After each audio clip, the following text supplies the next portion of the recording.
Good day, grade 7s. Today we're going to look at the literature test that you wrote a few weeks ago. We're going to have a look at the memorandum. So it is good that you have your test in front of you. So if you don't have it, pause this video and quickly go and get it first so that you can make your corrections on the paper itself.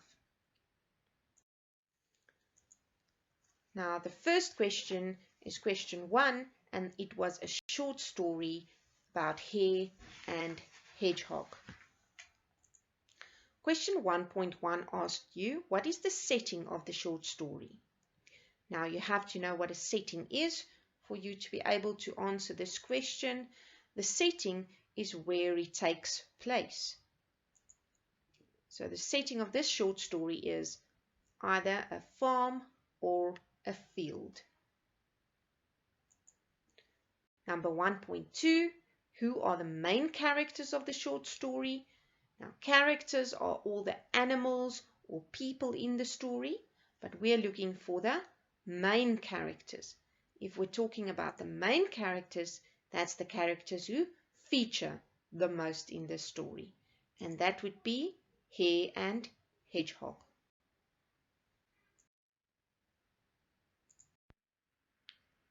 Right, question 1.3. What does the moral of the story mean? What is it trying to teach you? Now, the moral of the story is a lesson that the story is trying to teach the reader. And the lesson of this story is not to boast and not to call people names.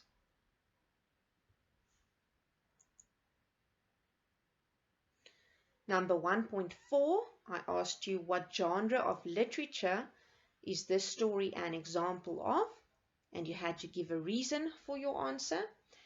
Now, there are only 5 genres of literature. I told you when we did the 5 genres of literature that you will have to answer a question like this. And then you have to give only the genre of literature, not the type of that genre, the genre of literature. So there's only 5. It's fiction, non-fiction, poetry, drama, and folklore. Now, if you have a look at this genre or at this story, the genre of literature is either fiction or folklore. Now, the reason for this would be that animal characters are used. It's not a true story, and the story has a moral or a lesson. So any one of these 2 genres would be acceptable, fiction or folklore. It's definitely not non-fiction, it's not poetry, and it's not a drama. And then one of your reasons could be that animal characters were used. There's a moral or a lesson in the story, and it's not true, it's made up. Then number 1.5, what word tells you that this version of the story wasn't written by the original author? Now, the original author is the person who originally wrote this story. Now, I'm only looking for a word, one word, and the word here is retold. If a story is retold, it means somebody is retelling the story, and it means that it's not the original author. Then number 1.6, I asked you, quote a sentence from the story showing that hare knew that he was defeated and he felt ashamed. Now, one key word that you must remember here is the word quote. Now, if somebody or something is defeated, it means that they lost. And if you feel ashamed, you are not feeling very good about yourself. You feel embarrassed. Now, the sentence showing this very well is, he turned away and walked slowly home with his head hanging down.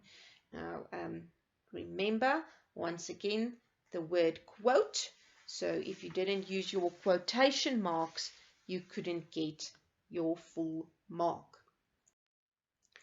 Then number 1.7, I asked you to find a word in the story that fits the following definition.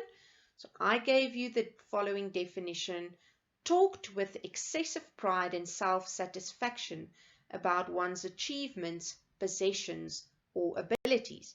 Now, if you talk so much about yourself, your achievements, your possessions, your abilities, and you don't just talk about yourself, you do it with so much excessive pride and self-satisfaction, then you are definitely boasting. So you could have said boast, boasted, boasting. I would take all of these words correct. Then number 1.8, what lesson did Hedgehog want to teach Hare? So what did he want Hare to learn from all of this? Hedgehog wanted Hare to stop boasting about himself so much and to stop calling him names, because Hare boasted about himself so much. He kept on telling everybody how fast he was. He was the fastest animal ever, and he kept on calling Hedgehog names. He called him short legs and slow coach. Those are not very nice things to call somebody. So he kept on calling him names and boasting about himself of how fast he is. So that is the lesson that Hedgehog wanted to teach Hare.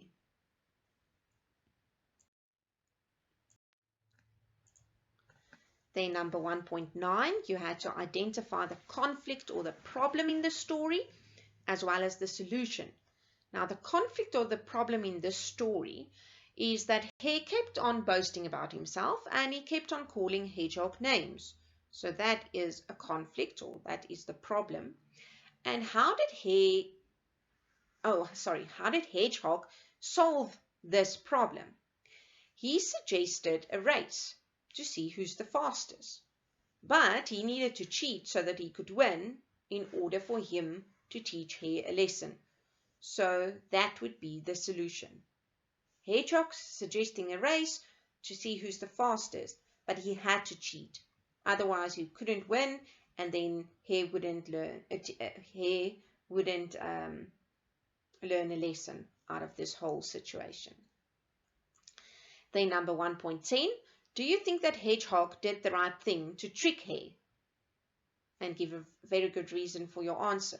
Now, by now, you should know that this type of question, where you have to give a very good reason for your answer, you only get marks for your reason. And it doesn't matter whether or not I agree with you. It just matters that you give a good reason. So you have to give your own answer, and your answer must be applicable. So if you said maybe that you don't think that Hedgehog did the right thing by tricking Hare, because you think he could have just talked to Hare and told him to stop calling him names or stop boasting about himself, then that's a good answer. If you thought that Hedgehog did the right thing because that's the only way Hare could be taught a lesson, that's also a good reason. Then question 2 was poetry. Number 2.1, I asked you, who is the poet of this poem? This is a question that you need to know the answer of. Now, poet is the person who wrote the poem, and in this case, the poet of this poem is Ken Nesbitt. Now, number 2.2, I asked you how many stanzas and lines does this poem have? Now, stanzas are like the paragraphs of a poem, and remember, lines, you do not count the poet or the title. So in this case, there's 4 stanzas and 16 lines. There's 4 lines per stanza. 4 times 4 is 16. Then number 2.3, what's the rhyme scheme for the poem? Now, if we talk about the rhyme scheme, it's good to know that you have to look at the first stanza to work this out.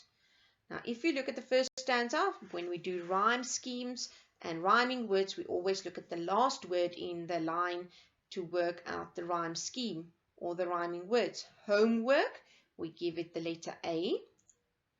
Odd, that doesn't rhyme with homework, that's why we give it a B. Smiled, doesn't rhyme with either one of the 2 above, that's why we give it a C. And then nod, nod rhymes with odd. It sounds the same at the back. That's why we give it a B. So the rhyme scheme for this poem would be A, B, C, B. Then number 2.4, you had to encircle one word to describe the tone of the poem. Now the tone is how you feel when you read this poem. Is this a serious poem? Is this an angry poem, a humorous poem, or a sad poem? Humorous is a funny poem. If you don't know what a word means, it's important for you to ask. So humor, humorous, this is indeed a funny poem. So the answer there is B. Then number 2.5, you had to say what sound device is used in line 11. You had to write it down. Now this type of question you've had before in a previous test. So if you have a look at line 11, you will see that the line says, he gobbled it with gusto. He gobbled it with gusto. So the sound device, if you listen to that line, gobbled it with gusto, you can hear the g sound. That's alliteration that's used. That's the repetition of initial sounds of words.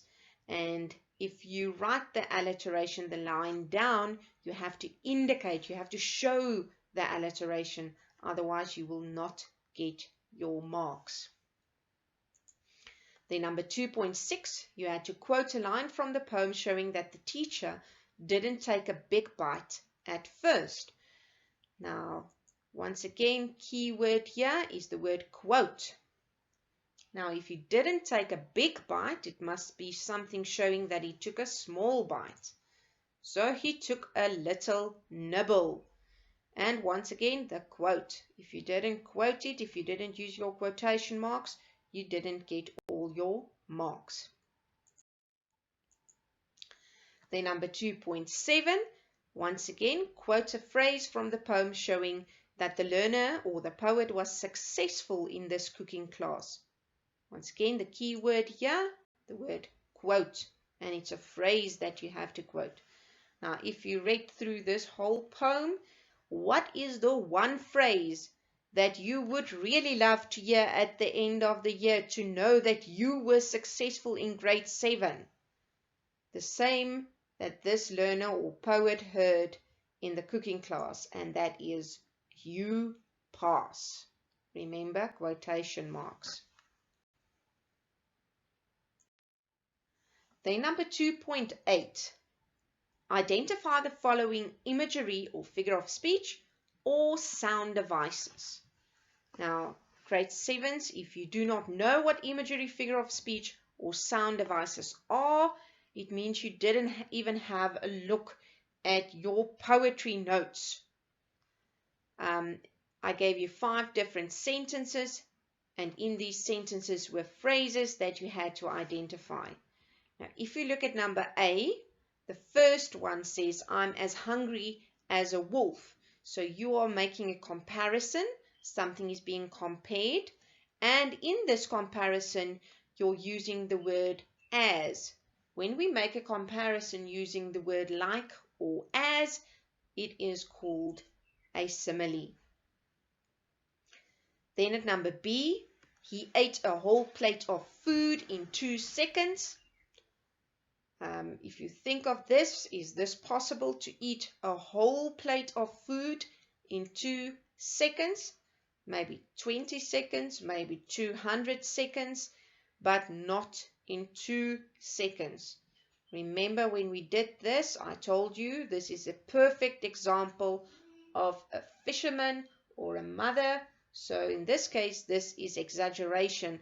What do we call this exaggeration? It is hyperbole. Then number C, he is a pig when he eats. You're not comparing him to a pig. You say he is a pig. When you compare somebody but not with the words like or as, you say they are that thing.